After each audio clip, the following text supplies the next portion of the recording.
काम करने वाला एक जाना माना एनजीओ विवाद में है। पीपल्स फॉर एनिमल नाम के इस एनजीओ पर आरोप है कि वो जानवरों पर क्रूरता रोकने के बहाने पशु प्रेमियों को परेशान कर रहा है।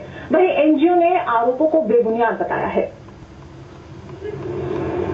ये तस्वीर है दिल्ली के रोहिणी इलाके में रहने वाले जोशी परिवार की। कुछ दिन पहले इनके परिवार के 2 सदस्यों को पुलिस उठा ले गई।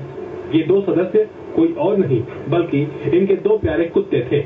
पुलिस के साथ थे पीएफए यानी पीपुल्स फॉर एनिमल नाम के एनजीओ के 2 लोग। उनका आरोप था कि यहाँ मौजूद पालतू जानवरों के साथ क्रूरता की जाती है, लिहाजा सभी जानवरों को जब्त किया जाएगा। जैसे आप खुद देख सकते हैं, इसके पूरे पेट पे स्टिचेस लगे हैं और इसके लिए डॉक्टर ने हमें स्पेशली एडवाइस किया था कि इसकी आपको मूवमेंट रिस्ट्रिक्ट करनी पड़ेगी। अगर ये भागेगी दौड़ेगी या दूसरे डॉग से खेलेगी तो ये स्टिचेस डैमेज हो जाएंगे और उससे इसके इन्फेक्शन हो सकती है। फॉर हर बेटर कॉज हमने उसको सतर्क किया। उसके अलावा उन्होंने मेरे को कहा कि जिसके पपीज हुए हैं इनको आपने लीश में रखा हुआ है, जबकि हमने इसको लीश में इसलिए रखा है कि इन पपीज को अपनी माँ का दूध चाहिए और इनको दूध के लिए इस बिच को हमेशा उनके पास प्रेजेंट होना चाहिए। और इसके अलावा एक जो डॉग है टेरिटोरियल एनिमल है, जब उसके पपीज होते हैं वो प्रोटेक्टिव होते हैं, दूसरे डॉग के अगेंस्ट एग्रेसिव होते हैं। To avoid any accident, to make sure कि सारे कुत्ते हेल्दी रहें, इसको हमने निश्चय किया हुआ। सचिन जोशी की दलीलों के बावजूद संस्था के लोगों के साथ आई पुलिस ने उन्हें गिरफ्तार कर लिया और उनके 2 कुत्ते जब्त कर लिए। उनके खिलाफ दिल्ली पुलिस एक्ट की धारा 78 और 99 के तहत जानवरों के खिलाफ क्रूरता का मामला बना। सचिन जोशी को जमानत पर छूट गए, लेकिन उनके कुत्तों को संजय गांधी पशु अस्पताल में रख दिया गया, जो पीएफए संस्था ही चलाती है। अब अस्पताल का नजारा देखिए।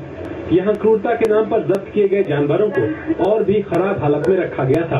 पीएफए के अधिकारी ने भी माना कि कुत्तों को यहाँ से जल्द ले जाना जरूरी है। 1 हफ्ता और रहेंगे तो फिर बीमार हो जाएंगे। पूरा भर गया नीचे से। अभी है, हमें कल निकाल के गई थी इसके। 16 दिन तक पीएफए के पास रहे कुत्तों को आखिरकार कोर्ट ने पहली ही सुनवाई में मालिक पर बिना कोई जुर्माना किए रिहा करने का निर्देश दिया। इसके बावजूद जब सचिन जोशी जानवरों को छुड़ाने अस्पताल पहुंचे तो पीएफए ने 5,000 रुपए वसूलने के बाद ही जानवरों को उनके हवाले किया। जानवर तो बेजुबान है, बोल नहीं सकते, लेकिन इससे भी ज्यादा अफसोस की बात यह है कि वो लोग भी जुबान खोलने को तैयार नहीं जो इनके लिए आवाज उठाने का दावा करते हैं। इस पूरे मामले पर एनजीओ पीपुल्स फॉर एनिमल के लोगों ने कैमरे के सामने कुछ भी कहने से इनकार कर दिया। हालांकि उन्होंने ऑफ द रिकॉर्ड सफाई दी कि जानवरों के मालिक सचिन जोशी कुत्तों की ब्रीडिंग कराते थे और इसी वजह से उसने यह कदम उठाया है। लेकिन संस्था ये नहीं बता सकी कि आखिर उसे जानवरों को जब्त कराने और उन्हें अपने पास रखने का हक किसने दिया। विनोद अग्रहरी, जी न्यूज, दिल्ली। क्या क्रूरता रोकने के नाम पर कोई एनजीओ किसी के घर से जानवरों को उठवा सकती है? क्या बगैर वारंट के पुलिस को जानवर जब्त करने का अधिकार है? जानवरों के खिलाफ क्रूरता रोकने के लिए बनी सरकारी संस्थाएं आखिर क्या कर रही हैं? ऐसे ही कई सवालों का जवाब ढूंढे बगैर जानवरों के हक की बात करना बेमानी है। ये एक बेजुबान है, लेकिन अगर ये बोल सकता तो जरूर पूछता कि इसके बारे में फैसला करने वाले दूसरे कौन होते हैं।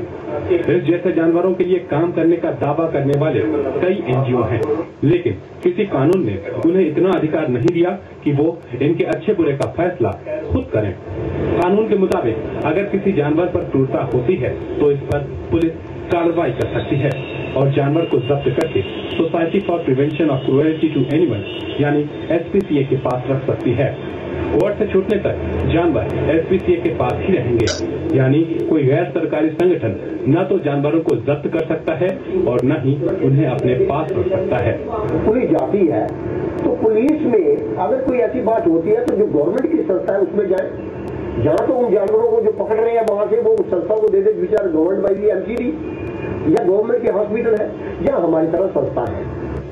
जानवरों पर क्रूरता रोकने के लिए 1960 में बना prevention for cruelty to animal act लागू होता है। इसके मुताबिक पालतू जानवरों को बांध कर रखना, उन्हें पिंजरे में कैद करना क्रूरता मानी जाएगी, लेकिन जरूरी नहीं कि हर मामले में क्रूरता ही होती हो। जैसे पुलिस एक्ट होता है, म्यूनिसिपल एक्ट होता है, वो तो कहते हैं कि भाई उसकी एक्ट के अनुसार आपको कुत्ते को ओपनली रास्ते पे घुमाने नहीं लेके जा सकते, उसको लीश में रखना चाहिए। ताकि आम जनता को कोई नुकसान या हानि नहीं हो। तो आप बोलेंगे कि उसे लीश पे रखने से कोई क्रूएल्टी होती है क्या? मेरा जवाब नहीं है। लेकिन जानवर पालने वाले लोगों को भी क्लीन चिट नहीं दी जा सकती।